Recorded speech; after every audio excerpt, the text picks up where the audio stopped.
Buenas noches con todos. Vamos a iniciar la clase número 5, la última clase sobre primeros auxilios. Bienvenido a todos. Voy a proceder a presentar mi pantalla. Se me escucha y se me ve bien, ¿verdad? Para poder presentar la pantalla. Los manitos arriba. ¿Sí? Correcto. Excelente. Muchísimas gracias, Rosemary. Vamos a iniciar la clase. Voy a compartir mi pantalla. Ok. Vamos a iniciar la clase. Bien, el día de hoy vamos a llevar la clase número 5 sobre primeros auxilios. Ya me conocen, mi nombre es Sonia Negreiros y vamos, ay, ya está. Ok, vamos a iniciar la clase. Hoy día tenemos la clase de emergencias médicas frecuentes, habituales, ¿no? Que podemos encontrar y en la cual nosotros podemos intervenir como socorristas. Ya habíamos hecho, vamos a hacer una pequeña retroalimentación, habíamos hablado en el módulo 1 sobre el tema de fundamentos, la valoración, los términos principales que tenemos que nosotros tener en cuenta, que es un accidente, es algo fortuito, una urgencia, es una lesión que puede afectar al paciente, pero no está implicada su riesgo de vida. En cambio, una emergencia implica su riesgo de vida y la atención es inmediata. Bueno, hemos conocido sobre el método PAS, que es la protección, el auxilio o el alertar y el socorrer, ¿no? Dentro del socorrer viene la fase de la valoración primaria, donde nosotros tenemos que intervenir e identificar los primeros signos del paciente para nosotros tomar las medidas de qué cosa vamos a hacer, ¿correcto? En la segunda clase hemos visto sobre el tema de aspectos éticos legales, la responsabilidad que tenemos a nosotros poder intervenir como socorristas, siempre en cuando estemos preparados tanto cognitivamente, emocionalmente y en maniobras y en prácticas clínicas que se haya tenido sobre aspectos de primeros auxilios, ¿no? La responsabilidad legal también en nuestro país, en Perú, implica pues la ausencia de socorrer a una persona que se encuentra en una situación de emergencia, ¿no? Que también contempla a una responsabilidad legal, incluso penal, ¿no? Bueno, en el en el módulo número 3 habíamos hablado sobre el tema de la anatomía básica, signos vitales, ¿no? Primero, evaluar lo que es la conciencia, evaluar la respiración, evaluar el pulso para determinar el funcionamiento correcto del paciente, ¿no? Entonces ahí empezamos con una valoración primaria y luego hacemos la valoración secundaria, que es la examinación de todo el cuerpo de cabeza a pies sobre alguna otra lesión que se encuentre en el momento. La clase anterior habíamos hablado sobre afecciones cardiovasculares, cómo realizar un soporte vital básico, una reanimación cardiopulmonar que se había indicado que era de 100 a 120 compresiones a nivel del esternón para que el paciente continúe con el flujo sanguíneo y no se pueda perder oxígeno dentro de los tejidos, principalmente sobre el tejido del cerebro, ¿correcto? Entonces, por eso es importante la constante reanimación, parar durante de 5 a 10 segundos para poder hacer la ventilación al paciente directa, evaluando que se esté insuflando el pecho o el abdomen al momento de hacer la ventilación y continuar con los masajes cardíacos.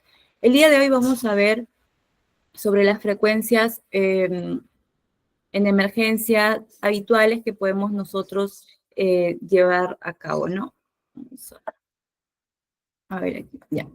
Continuamos hoy día entonces con las emergencias médicas frecuentes, en nuestra clase número 5. Una de las frecuencias del día a día con las que nos podemos encontrar es sobre el tema del atragantamiento, ¿no? ¿Qué significa el atragantamiento? Es una obstrucción de las vías aéreas por algún cuerpo extraño, ¿no?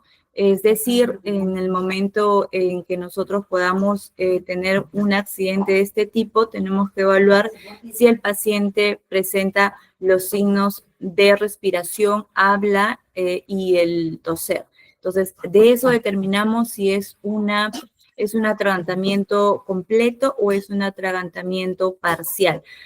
Un atragantamiento incompleto o parcial es cuando una persona no puede respirar, tiene disnea, tiene dificultades para respirar, pero todavía puede emitir sonidos, puede hablar. Si le pedimos que pueda toser, también puede toser. Entonces, en ese momento hay que intentar que el paciente pueda toser lo más fuerte posible para que pueda liberar el cuerpo extraño de las vías aéreas, ¿correcto? En cambio, el atragantamiento completo es en cuanto a que el paciente ya no puede respirar, no puede hablar, incluso tampoco si le pedimos que pueda toser, tampoco pueda toser. Entonces el paciente empieza a desesperarse y eso se llama un atragantamiento completo de la vía aérea, ¿no?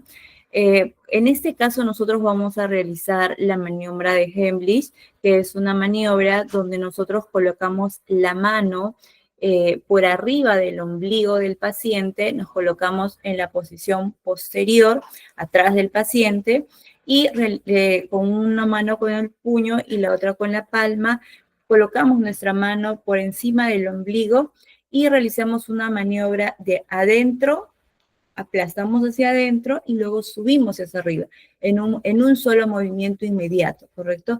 Esa es la maniobra de Heimlich. Acá pueden ver la imagen, nos ponemos en la posición posterior al paciente, hacemos un puño y encima del puño ponemos nuestra palma y ponemos encima del ombligo a nivel de la boca del estómago que le dicen, y podemos hacer la presión hacia adentro y hacia arriba. Siempre la presión es hacia adentro y hacia arriba. ¿Cuántas veces? Hasta que el paciente logre liberar el cuerpo extraño de las vías aéreas. Esto es en el caso de que el paciente ya pierda, o sea, se convierta en un atragantamiento completo. Si todavía estamos en un atragantamiento parcial, el paciente puede toser, podemos dar palmadas a nivel de la espalda para que pueda liberar, colocarlo en posición mirando hacia el piso y hacer las palmadas para que pueda liberar. Si esto no funciona, procedemos a hacer la maniobra de Heimlich, ¿no? En un paciente pediátrico también se hace la maniobra, igual localizando anatómicamente los órganos, ¿no? Por encima del ombligo y ya con los dedos poder hacer eso, ¿no? O en todo caso voltear al paciente y poder hacer las palmadas en la espalda. ¿Cómo hacemos si nos encontramos solos y ocurre este tipo de accidentes? También podemos posicionarnos delante de una silla o de un objeto duro y poder presionar nosotros con nuestra mano hacia el objeto y poder hincarnos hacia adelante y hacia abajo para poder nosotros hacer esa presión. Entonces, vamos a ver acá la maniobra, cómo se lleva a cabo, para que puedan prestar atención. Alrededor de su cintura. Luego pone su puño con el pulgar hacia adentro, justo por encima del ombligo de la víctima. Agarrando el puño firmemente con la otra mano, se aprieta el puño con fuerza y abruptamente hacia adentro y arriba. Es posible que se deba repetir el procedimiento varias veces antes de lograr desalojar el objeto.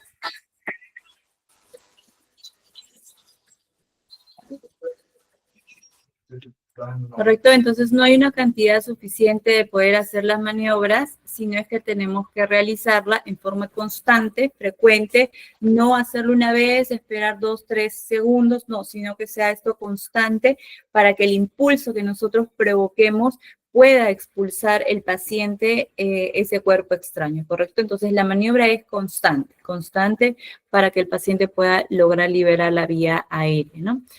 Otra emergencia con la que podemos encontrarnos es el tema también de las hemorragias, ¿no? Una hemorragia es una liberación de la sangre, una salida de la sangre fuera de su estructura normal, sea un capilar, sea una vena o sea una arteria. Entonces, una hemorragia es por una ruptura de alguno de esos vasos que provocan la salida de la sangre hacia el exterior, ¿correcto? También puede haber una hemorragia interna, pero tiene que producirse el sangrado a nivel externo del vaso, sea un capilar, una vena o una arteria. Puede ser esa hemorragia expuesta fuera del cuerpo o puede ser en forma interna la hemorragia interna como la conocemos, ¿no? Entonces, ¿qué hacemos en el caso de una hemorragia? Primero tenemos que nosotros identificar qué tipo de hemorragia es. Cuando encontramos, por ejemplo, en este primer gráfico, una arteria, una hemorragia capilar, el sangrado es tenue, es leve, el sangrado es claro, la sangre es clara, pero es espesa, ¿no? No es abundante. En una hemorragia del tipo venoso, la sangre es más oscura, la sangre es más espesa, pero la salida de la sangre es de un flujo continuo, ¿no? No es una sangre clara, sino es una sangre espesa. En un sangrado del tipo arterial, el sangrado es en color más claro, la sangre es un rojizo más vivo y la salida de la afluencia de la sangre es con mayor presión. Es decir, el sangrado es abundante y depende de la localización, puede tener, pues, como se evidencia en la imagen, el flujo es de una salida rápida, ¿correcto? ¿Qué hacemos en estos casos? O sea, ¿para qué nos sirve identificar qué tipo de sangrado presenta el paciente? Primero, para entender si estamos ante una urgencia o estamos ante una emergencia. En el caso, pues, de un sangrado del tipo capilar y del tipo venoso, nos podemos encontrar ante una urgencia que el paciente requiere, es decir, un proceso que no compromete la vida del paciente. Pero en un sangrado del tipo arterial, sí, el paciente puede correr algún tipo de riesgo sobre su salud porque como la afluencia de la sangre o la rapidez con la que sale la sangre de las arterias es con mayor velocidad, el volumen que se pierde en un tipo de hemorragia del tipo arterial es mayor. Y esto dificulta a que el paciente pueda en algún momento desmayarse, pueda producirse un shock hipovolémico por la pérdida abundante de la sangre y esto pues puede hacer que el paciente entre en un paro cardiorrespiratorio por falta de volumen sanguíneo, ¿correcto? Entonces es importante para nosotros determinar en cuál de los estadios nos encontramos para nosotros poder hacer el auxilio inmediato para poder nosotros informar a las personas que están viniendo a socorrer al paciente que es de un tipo arterial, es un sangrado, estamos frente a una emergencia porque el paciente presenta una hemorragia del tipo arterial, ¿no? Si podemos localizar la vena, la podemos indicar, una arteria radial, una arteria femoral, ¿no? Entonces es importante determinar este tipo de tipo de sangrado, ¿correcto? Entonces, ¿qué vamos a hacer ante una hemorragia en primeros auxilios? Ante una hemorragia en los primeros auxilios, nosotros vamos a primero colocar, si no tenemos a la mano gasas, tenemos que colocar encima de la lesión toallas limpias, tenemos que colocar gasas limpias, alguna ropa limpia con la que nosotros podamos hacer presión sobre la zona que está sangrando y podamos poco a poco hacer el taponamiento indirecto para que la sangre deje de salir y pueda los fibrinógenos puedan lograr hacer pues la coagulación correcta dentro del cuerpo, ¿no? Se puede producir también en el caso, por ejemplo, de un sangrado arterial, podemos disminuir el volumen de la rapidez con la que sale la sangre o la cantidad de sangre que se pierde mediante un torniquete que no se hace en la zona de la herida, sino se hace unos centímetros a distancia de la zona para que se pueda disminuir el flujo sanguíneo, ¿correcto? Tenemos que también elevar un poco la zona afectada, sea en la pierna, en el brazo, donde se encuentre la hemorragia, poder elevarla un poco para que el flujo sea menor, la rapidez con la que la sangre sale sea mucho menor, ¿correcto? ¿Qué más podemos hacer? Esto depende, pues, de la situación en la que nos encontremos, ¿no? Podemos nosotros, si vemos que la presión o la compresa o la gasa que hayamos puesto la toalla encima del sangrado se moja totalmente y continúa el sangrado, lo que tenemos que hacer es colocar otra gasa, otro paño, otra toalla encima del paño inicial que ya habíamos puesto. No es que retiramos la gasa y ponemos otra gasa, no. ¿Por qué? ¿Por qué no hacemos esto? Porque al momento de nosotros hacer la primera presión o el primer contacto del material, de la gasa o de la toalla que tengamos sobre la presión de la herida, lo que vamos a hacer es de que se pueda producir eso como una primera capa de piel que va a ayudar a que se forme el coágulo o se empiece el proceso de formación de coágulo. Entonces, si nosotros retiramos bruscamente eso, podemos volver a lesionar y el coágulo que se ha estado formando volver a desprenderse y volver a mojar la siguiente gasa y así vamos a estar en ese proceso. ¿Correcto? Entonces, lo importante es de que una hemorragia masiva como un sangrado arterial podamos nosotros colocar una gasa y sobre encima de esa gasa colocar las siguientes gasas, manteniendo siempre una presión constante, ¿correcto? Vamos a ver acá algunas circunstancias importantes para poder resumir el tema de las hemorragias y qué hacer en los primeros auxilios, ¿correcto? Presión directa, elevación de la extremidad, presión indirecta, crioterapia. Para realizar presión directa, coloca una gasa estéril o un trapo limpio sobre la herida. Presiona fuertemente con la palma de la mano. Fija la gasa con un vendaje. Si el sangrado continúa, aplica otra compresa sobre la que ya hiciste y fíjala con otra venda. Esto ayudará a interrumpir el flujo de sangre y evitar la formación de coágulos. Cuando el sangrado en alguna extremidad es abundante y la compresa que pusiste no está funcionando, eleva la extremidad por encima del corazón del lesionado sin dejar de hacer presión directa sobre la herida. También puedes realizar una presión indirecta sobre la arteria más cercana a la hemorragia, entre la herida y el corazón. Para hacerlo, ubica el punto humoral o femoral y presiona con los dedos o la mano. Aunque es poco utilizada, la crioterapia consiste en aplicar telas frías o hielo.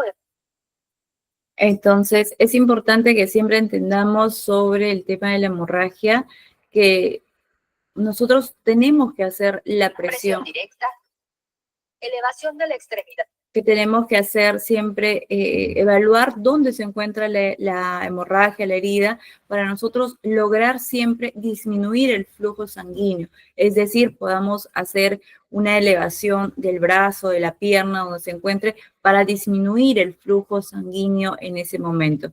¿Correcto? Entonces, es importante que podamos tener en cuenta todos estos pasos para poder nosotros controlar la hemorragia. ¿Correcto? En el caso de las contusiones, hablemos ahora sobre las contusiones. Una contusión es un traumatismo, es un golpe sobre alguna parte del cuerpo, ¿correcto? Entonces, generalmente, pues, esto se puede presentar ante una caída, ante un golpe con algún cuerpo ante cualquier tipo de lesión que tenga que ver con un impacto sobre el cuerpo, se produce una contusión, ¿correcto? Entonces, ¿cómo nosotros identificamos que estamos ante una contusión? Pues vamos a evidenciar que se está enrojecido, está eritematoso, puede no haber sangrado. Generalmente cuando ya estamos evidenciando un sangrado, ya estamos hablando pues de una hemorragia, ¿no? Que ya hay una ruptura del vaso. En el caso de las contusiones, no hay una evidencia de sangrado, es un traumatismo vascular interno, por eso es que se produce el enrojecimiento. Se puede producir también el edema, la hinchazón en la zona, que es pues porque la liberación de líquido inflamatorio en esa zona que hace efecto que se produzca un edema. ¿correcto? Entonces, una contusión, en primeros auxilios, lo primero que tenemos que hacer es poder controlarlo con compresas frías, con compresas de hielo directamente sobre la zona, pero no el hielo directamente sobre la piel, sino poder cubrirlo con una manta, ¿no? Ponerlo sobre una tela y con eso hacer presión. ¿Por qué directamente no ponemos el hielo sobre la piel? Porque el hielo también puede quemar la piel por la alta grado de frialdad que se encuentra, ¿no? Entonces es importante en una contusión donde la piel está enrojecida, está eritematosa, está edematosa, no hacer esta directa presión del hielo sobre esa piel que ya está de por sí lesionada, ¿no? Entonces, ¿para qué ponemos el hielo o para qué ponemos compresas frías sobre la zona?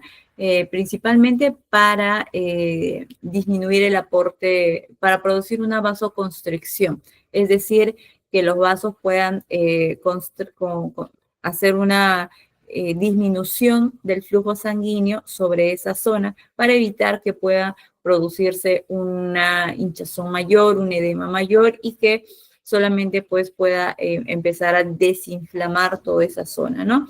El hielo también produce pues efectos analgésicos donde las terminaciones nerviosas van a hacer de que pueda la conductibilidad del dolor disminuir, ¿correcto? Entonces eso nos ayuda a las compresas frías en el caso de las contusiones y la vasoconstricción para evitar el tema de la inflamación, ¿no? Que la inflamación sea mayor. ¿Cómo podemos nosotros determinar los tipos de contusiones, no? Principalmente tenemos 3 grados sobre las contusiones, ¿no? Los golpes. El primer grado es principalmente una ruptura de vasos capilares internamente, donde nosotros observamos que hay enrojecimiento. Se puede poner edematoso y puede hacer el cambio de coloración a un violáceo o a un verdoso. Eso es una equimosis, ¿correcto? Entonces, cuando nosotros hacemos esa valoración de ese golpe, de esa lesión, que se llama pues una contusión, estamos en el grado número 1 de la contusión, ¿correcto? O sea, en un accidente nosotros evaluamos que el paciente tiene pues el pecho rojizo, un poco hinchado, entonces estamos en una contusión de grado 1, ¿correcto? ¿Qué es lo que evaluamos cuando hay un grado 2? Que ese enrojecimiento ya no está solamente rojo, sino que está abultado. Entonces, ese proceso se llama edema, esa hinchazón.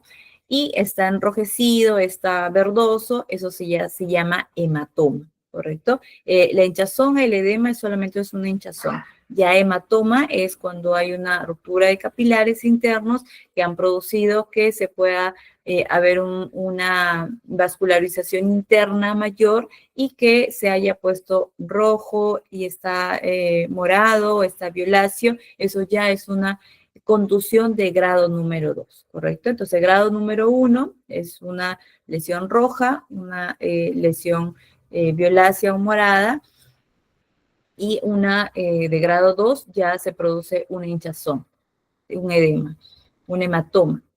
De grado número 3, la piel, nosotros la vamos a evidenciar ya no un morado violáceo, sino incluso vamos a ver lo que está con signos de necrosis, está con signos de muerte del tejido. ¿Por qué? Porque ya la sangre dejó de fluir ahí, ya no hay un flujo sanguíneo, y cuando no hay un flujo sanguíneo en un tejido, lo que se produce es la muerte de esas células que van provocando una necrosis en el tejido, ¿no?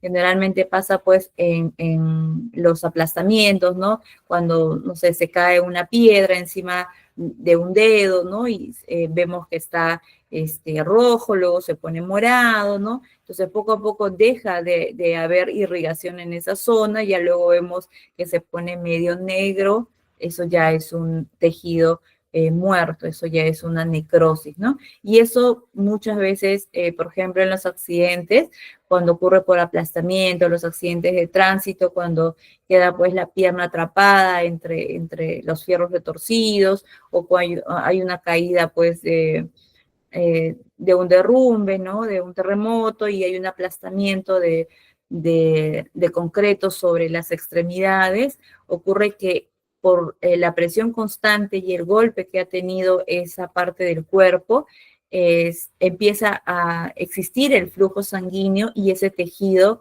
deja de recibir oxígeno y se muere. Entonces, eso ya se produce una necrosis. Entonces, muchas veces se ha visto que para poder hacer la liberación de esa zona hay que incluso amputar ese miembro, ¿correcto? Esto puede ocurrir en el brazo, en la pierna, en los dedos, ¿no? Donde haya ocurrido el aplastamiento. Por eso es importante hacer la valoración en qué grado de contusión nos encontramos, si es de grado 1, de grado 2 o de grado 3, ¿correcto? Una fractura. Hablemos ahora sobre las fracturas. Tenemos como concepto de fractura que es una ruptura o una discontinuidad sobre el hueso, sobre alguna parte del hueso que ya no tenga la continuidad y haya perdido pues la función normal sobre ese tejido, ¿no? ¿Cómo clasificamos a las fracturas? Principalmente en una fractura cerrada y una fractura abierta. Una fractura cerrada es cuando nosotros no evidenciamos visualmente la exposición del hueso. Lo que vamos a evidenciar es los síntomas que nos van a indicar que estamos ante una fractura cerrada. Una fractura expuesta es visiblemente evidente porque nosotros podemos visualizar la salida de una parte del hueso que ha tenido la discontinuidad al momento de romperse. Esa es una fractura expuesta, ¿correcto? Entonces, la fractura expuesta puede producir un sangrado al momento de lesionar algún vaso, algún capilar o alguna vena que pasa por esa zona anatómica y es ahí donde se produce la hemorragia. De por sí el hueso no sangra, lo que sangra es la ruptura de los vasos, capilares, venas o arterias que al momento de lesionar con el hueso que está roto se produce la hemorragia, ¿correcto? Entonces, ¿cómo nosotros identificamos una fractura cerrada? Primero, la vamos a evidenciar que la zona está pues enrojecida. Inicialmente podemos pensar que es una contusión. ¿Cómo hacemos la diferencia? Que la zona está bien sensible, está dolorosa, ¿correcto? Y el signo más evidente es, a diferencia de una contusión, es que se va a producir que hay una deformidad sobre esa zona que está fracturada, ¿no? Vamos a comparar, por ejemplo, si tenemos las dos manos y vemos que acá hay una continuidad del húmero, del radio, pues vamos a ver en el otro brazo que existe pues un quiebre, ¿no? Entonces no podemos visualmente ver el hueso, pero vemos que hay una deformidad del miembro. Entonces, ¿qué más vamos a evidenciar? Que está edematosa, que está enrojecida, y sobre todo que ya no puede mover ese miembro, ¿no? Entonces, y a una movilidad le produce bastante dolor, o escuchamos crepitaciones, ¿no? Que es el sonido que hace el hueso al momento de querer moverse, o nosotros hacemos el movimiento, escuchamos el crujido del hueso, ¿correcto? Entonces es importante que hagamos la diferencia porque dentro de las fracturas también podemos encontrar las luxaciones, ¿no? Que no es una fractura del hueso, sino es un desplazamiento del hueso en la articulación, ¿correcto? Eso es una luxación. También podemos diferenciarlo de las fracturas, lo que son los esguinces, que es una lesión a nivel de los ligamentos de las articulaciones que se produce pues por algún traumatismo, ¿correcto? También van a tener los síntomas de hinchazón, de enrojecimiento, ¿no? Y se va a producir pues un edema o un hematoma en la zona de la lesión. Entonces, ¿cómo diferenciamos principalmente de una u otra cosa? La luxación, no hay un desprendimiento, no hay una hinchazón, no está moreteado, no está enrojecido, sino solamente está con una deformidad, o sea, está salida de la articulación. Y en cuanto a eh, eh, un esguince, vamos a evidenciar que la zona del hueso, por ejemplo, si es un esguince a nivel del talón, los dedos de los pies pueden moverse, no hay problema, pero hay dolor, está inflamado, entonces podemos pensar que estamos ante un esguince. Pero dentro del manejo de primeros auxilios que tenemos que hacer es principalmente si es que nosotros tenemos dudas, ¿no? Si solamente es una contusión, si estamos ante una fractura cerrada, o si estamos ante una luxación, o estamos ante un esguince, principalmente si tenemos duda de cómo hacer el diagnóstico correcto en ese caso, tenemos que tratar a todos esos casos a los pacientes como una fractura, ¿correcto? En el peor de los casos tenemos que tratar a esos pacientes como si fuera una fractura. ¿Qué hacemos en ese caso? Primero, tranquilizar al paciente. Tranquilizar al paciente, nosotros mantener la calma para poder tomar las decisiones adecuadas. Tenemos que inmovilizar la zona. No podemos estar moviendo la zona o si es una luxación, tratar de regresar la articulación, el hueso a su sitio. No se hace eso. ¿Por qué? Porque puede producir una mayor lesión, ¿no? Si es que no sabemos hacer la maniobra cruenta o incruenta respecto a la lesión que estamos encontrando, ¿no? Tenemos que retirar, por ejemplo, todos los objetos del miembro donde se haya producido la fractura, ¿no? Los anillos, las pulseras. ¿Por qué? Porque en algún momento determinado esa zona, esa extremidad, se puede inflamar. Y al poder inflamarse, pues va a ser mucho más complicado y puede producir falta de irrigación alguno de los dedos o las extremidades por la presión que hace, ¿no? Entonces sí es importante con mucho cuidado retirar pues los anillos, las pulseras, los relojes, ¿no? Aplicar compresas de agua fría, compresas de hielo, no directamente sobre la herida, sino con paños. Tenemos también que, como indiqué hace un momento, no colocar el hueso en su lugar, no hacer ningún movimiento dentro de la zona que está evidente la fractura, ¿no? O donde se evidencia la lesión. No apoyar ningún objeto sobre esa zona lesionada, por el contrario, retirar y dejar libre esa zona donde no pues, lesionarse más de lo que ya está, ¿verdad?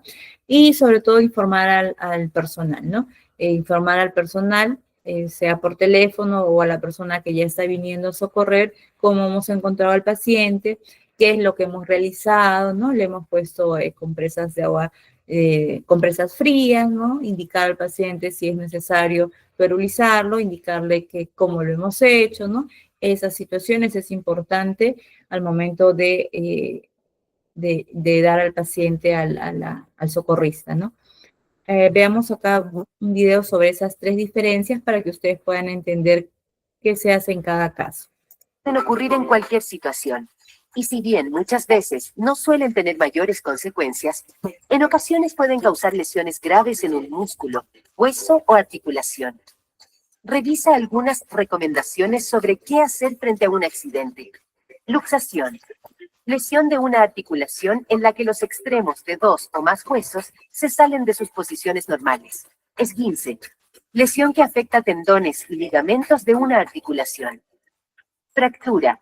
Pérdida de la continuidad de un hueso. Puede ser expuesta cuando sale el hueso y deja una herida en la piel. Produce deformación y mucho dolor. Recomendaciones. Si sospechas de una lesión grave en un músculo, hueso o articulación, inmoviliza la parte lesionada. Puede haber una herida, cambio de coloración en la piel, sangramiento o deformidad. Para inmovilizar, usa tablas, periódicos enrollados o cartón como férulas. Estas deben ser rígidas. El largo de las férulas. Debe sobrepasar la articulación por encima y debajo de la lesión. Cubre con gasa estéril en caso de existir heridas. No manipules, ya que puede haber una fractura expuesta. Amarra con tiras de tela, corbatas, pañuelos, cinturones o vendas. Usa tela o venda suave para poner entre el miembro fracturado y la férula. La inmovilización no debe cubrir la lesión, para observar durante el traslado. Inmoviliza la extremidad sin cambiar su posición. Luego, mantener en alto. Si la lesión es en la extremidad inferior, no retirar el zapato para evitar movimientos innecesarios. Si la lesión es en una extremidad superior, retirar anillos y pulseras antes de que se produzca inflamación de la zona. No realizar masaje ni aplicar pomadas. Calmar el dolor con frío local con una bolsa de hielo o cold pad envuelto en una toalla. No colocar el hielo directo sobre la piel. Cuando no esté seguro de cuál es la lesión, se debe tratar como si fuera una fractura. Traslada a un servicio de urgencia manteniendo la inmovilización y la extremidad en alto. Intenta conocer si la persona tiene alguna enfermedad, alergia o usa medicamentos y entrega la información al recibir la atención profesional. Ok, por eso es importante que nosotros siempre cumplamos con los protocolos de la atención de primeros auxilios, ¿no? Siempre informarnos sobre la condición del paciente, presentarnos ante el paciente, poder pedir su consentimiento para poder atenderlo y luego empezar a hacer el auxilio necesario sobre el accidente que estemos evidenciando en ese momento, ¿correcto? Pueden ocurrir en cualquier situación. Y si bien Ok, vamos a responder algunas de sus preguntas para poder...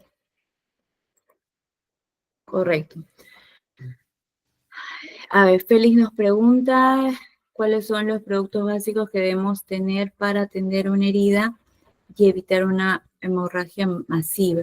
Principalmente, Félix, es tener compresas, tener gasas, para nosotros poder hacer presión sobre la herida, ¿no? Es principalmente lo que tenemos que tener a la mano, ¿no? No podemos tener, pues, algún tipo de medicamentos o ampollas, ¿no? Tener a la mano. ¿Por qué? Porque generalmente no estamos capacitados a menos que seamos, pues, personal de salud, ¿no? Médico o otra especialidad donde se nos permita hacer el uso de los fármacos, ¿correcto? Entonces, sí es importante, principalmente como socorristas, primeros auxilios, tener en consideración que tenemos que tener a la mano guantes, siempre guantes, ¿correcto? No podemos, o bueno, no es recomendable hoy en día, ¿no? Tener directo contacto con la sangre porque muchas veces podemos también poner en riesgo nuestra salud, no sabemos la condición del paciente o si pues tiene alguna patología que nosotros desconocemos, ¿no? Entonces, principalmente pues tener a la mano guantes y compresas para poder hacer el alivio inmediato, la compresión inmediata y prevenir que el sangrado sea masivo, ¿no? Y el paciente pueda perder mucha sangre que dificulte su respiración o pueda producirle un choque hipovolémico y el paciente pueda presentar algún tipo de paro cardiorrespiratorio o algún tipo de otra alteración, ¿no? Que puede ser mayor. Ok, a ver, ¿alguna de otra consulta que quisieran hacer sobre los temas de los síndromes que aún se usan en sangrado? Los síndromes. Ah, los cinturones. Ok. Bueno, los cinturones, justo les había mostrado en el video también, cuando la hemorragia no cesa, cuando la hemorragia es masiva y se moja una gasa, otra compresa, otra tras otra, lo que tenemos que hacer es tratar de poner un cinturón o una corbata o algo que tengamos, pero no en la zona de la herida, sino en una zona alejada. ¿Correcto? Si estamos, por ejemplo, en la pierna, podemos hacer presión sobre la arteria femoral, sobre Si es en el brazo, igualito, ¿no? Tratar de hacerlo con una presión también ligera porque podemos producir necrosis por falta de flujo sanguíneo. El objetivo de utilizar el cinturón o utilizar la corbata o algún implemento para poder hacer un nudo o un torniquete leve es disminuir el flujo sanguíneo. ¿Para qué? Para disminuir el volumen de pérdida de sangre, ¿correcto? Entonces, sí es recomendable en el caso de que no se pueda controlar la hemorragia y la ayuda o el auxilio todavía demore en llegar. Se puede utilizar, pero alejada de la zona de la herida, alejada de la zona de la hemorragia, ¿correcto? Principalmente se evalúa cuál de las arterias tenemos que hacer presión, ¿no? Por eso habíamos hablado que el tema de la anatomía es importante, ¿no? Conocer dónde están las principales arterias, porque generalmente cuando la hemorragia no cesa es porque está lesionada una arteria principal, ¿correcto? Entonces, en ese caso es una emergencia, pues, ¿no? Poder salvar al paciente de ese proceso de sangrado, ¿correcto? Interesante tu pregunta, Paola. ¿Alguna otra consulta?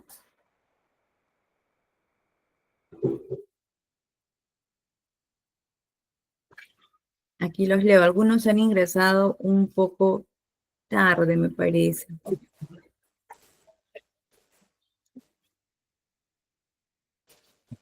Comentan, en todo caso hago un resumen de lo que hemos llevado a cabo en la clase.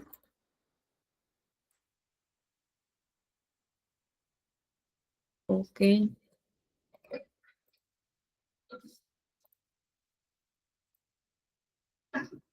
Principalmente durante estas 5 sesiones de clase, lo que ustedes tienen que llevarse como entendimiento básico es entender y diferenciar si estamos ante una urgencia o ante una emergencia.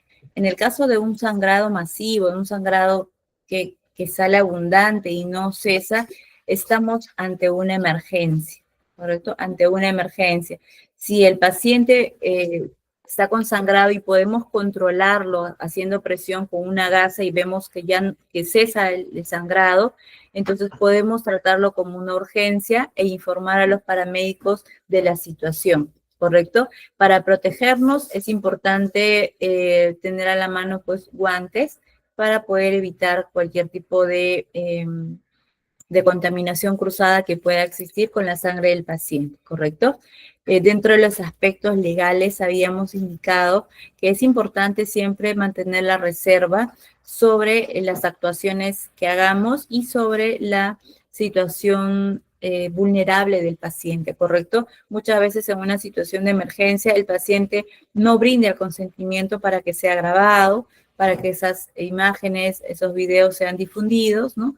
Lamentablemente, pues todavía existen políticas y regulación en cuanto a la libre difusión o a la libre difusión de los contenidos, ¿correcto?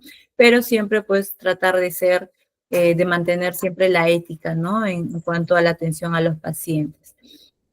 Habíamos hablado sobre el tema de la anatomía, principalmente conocer dónde se encuentran localizadas las arterias principales, las venas, ¿no? Dónde está la arteria, si tenemos, por ejemplo, una contusión, una hemorragia por algún cuerpo extraño o una herida de bala, o algún objeto, un cuchillo atravesado a nivel del abdomen, lo primero que tenemos que pensar es que no haya lesionado a la arteria aorta, que es la principal arteria, el cual se puede perder mucho volumen sanguíneo en pocos minutos y el paciente lamentablemente puede fallecer, ¿correcto? En ese tipo de casos es necesario pues que nosotros identifiquemos, como dije, los tipos de sangrado que existen, si es venoso o si es arterial. El venoso, el flujo es más tenue, la sangre es más espesa, la coloración es más oscura. En cambio, en un sangrado arterial, el volumen sanguíneo es mucho mayor, el flujo es abundante y la sangre es más clara, es un rojizo claro. Entonces, para eso es importante conocer el tema de la anatomía, ¿no? Si nosotros vemos que hay una hemorragia y hay un cuerpo extraño ahí, está un cuchillo, una baranda, un fierro, algo que esté pues incrustado en el cuerpo del paciente, no podemos retirarlo, ¿correcto? No podemos nosotros retirar porque podemos lacerar o lesionar o perforar alguna otra arteria principal que se encuentra en la zona, ¿correcto? Entonces, lo que tenemos que hacer es solamente limitar la zona y aislarla, poner las compresas alrededor de la hemorragia. Habíamos visto el tema de las afecciones cardiorrespiratorias, cómo hacer la maniobra, pues, de la reanimación cardiopulmonar, de 100 a 120 compresiones por segundo, 1 a 2 ventilaciones cada 30 compresiones y descansar de 5 a 10 segundos máximo por cada 100 a 120 compresiones por segundo. Esto es importante para que la sangre no deje de circular, ¿correcto? Y la clase de hoy, pues, hemos visto sobre las emergencias habituales, ¿no? Habíamos hablado sobre el atragantamiento, que es la obstrucción de la vía aérea por algún cuerpo extraño. Generalmente, cuando ocurre esto en los niños, hay que poner de boca abajo al niño y darle, pues, las palmaditas necesarias hasta que pueda expulsarlo. Dentro del atragantamiento habíamos evaluado que existen dos tipos, que es el completo y el incompleto, ¿no? Que vendría a ser la diferencia cuando el paciente todavía puede hablar, todavía puede toser, es incompleto, pero ya en un atragantamiento completo el paciente hasta se pone morado, se desespera. ¿Por qué? Porque ya deja de respirar. Entonces, hacer la maniobra de Heimlich en forma inmediata, si no nos encontramos en ese momento, solos igual, podemos apoyarnos sobre alguna baranda dura y poder nosotros presionar a nivel del ombligo hacia arriba, ¿correcto? Una vez más vamos a ver la maniobra alrededor de su cintura. Luego pone su puño con el pulgar hacia adentro, justo por encima del ombligo de la víctima. Agarrando el puño firmemente con la otra mano, se aprieta el puño con fuerza y abruptamente hacia adentro y arriba. Es posible que se deba repetir el procedimiento varias veces antes de lograr desalojar el objeto.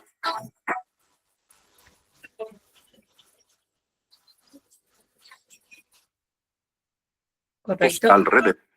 En caso de las hemorragias, ya hemos indicado cómo diferenciarlas entre es una arterial o una venosa y hacer, pues, la presión constante sobre esa zona. Para eso es importante que podamos tener a la mano los guantes, ¿correcto? También poner presión... Presión directa, elevación de la extremidad, presión indirecta, crioterapia. Para realizar presión directa, coloca una gasa estéril o un trapo limpio sobre la herida.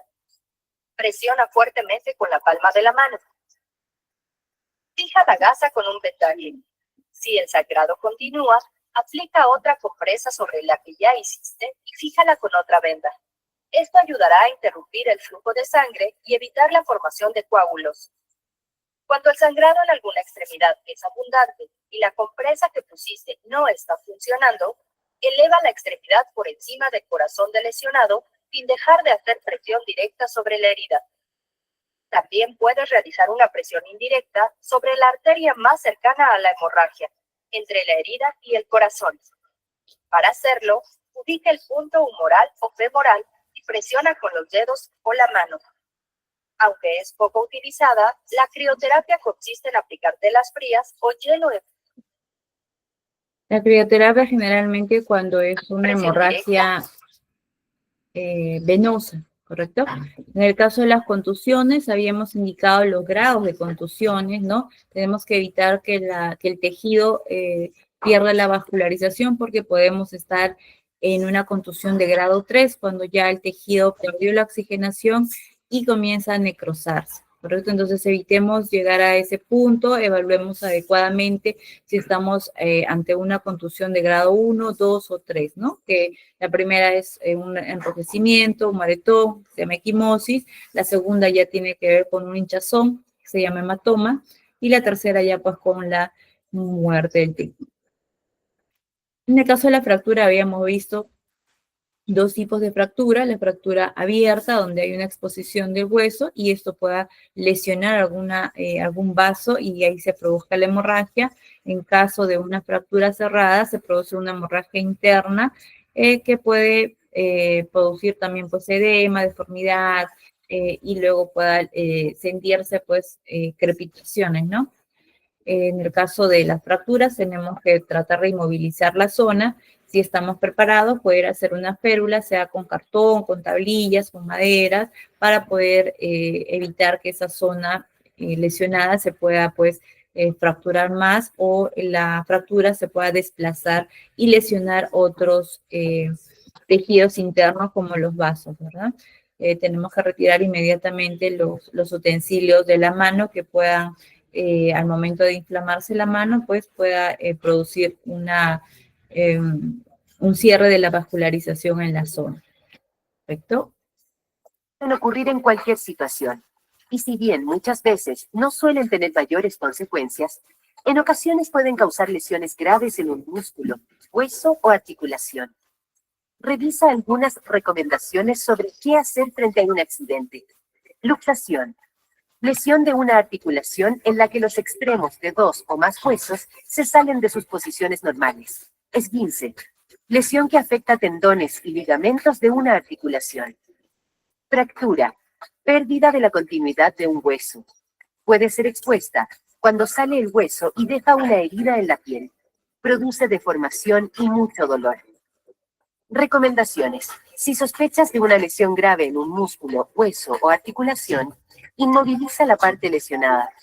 Puede haber una herida, cambio de coloración en la piel, sangramiento o deformidad. Para inmovilizar, usa tablas, periódicos enrollados o cartón como férulas. Estas deben ser rígidas. El largo de las férulas debe sobrepasar la articulación por encima y debajo de la lesión. Cubre con gasa estéril en caso de existir heridas. No manipules, ya que puede haber una fractura expuesta. Amarra con tiras de tela, corbatas, pañuelos, cinturones o vendas. Usa tela o venda suave para poner entre el miembro fracturado y la férula. La inmovilización no debe cubrir la lesión, para observar durante el traslado. Inmoviliza la extremidad sin cambiar su posición. Luego, mantener en alto. Si la lesión es en la extremidad inferior, no retirar el zapato para evitar movimientos innecesarios. Si la lesión es en una extremidad superior, retirar anillos y pulseras antes de que se produzca inflamación de la zona. No realizar masaje ni aplicar pomadas. Calmar el dolor con frío local con una bolsa de hielo o cold pad envuelto en una toalla. No colocar el hielo directo sobre la piel. Cuando no esté seguro de cuál es la lesión, se debe tratar como si fuera una fractura. Traslada a un servicio de urgencia manteniendo la inmovilización y la extremidad en alto. Intenta conocer si la persona tiene alguna enfermedad, alergia o usa medicamentos y entrega la información al recibir la atención profesional. ¿Ok? Pueden ocurrir en cualquier situación. Bien, muchísimas gracias. Vamos a ver.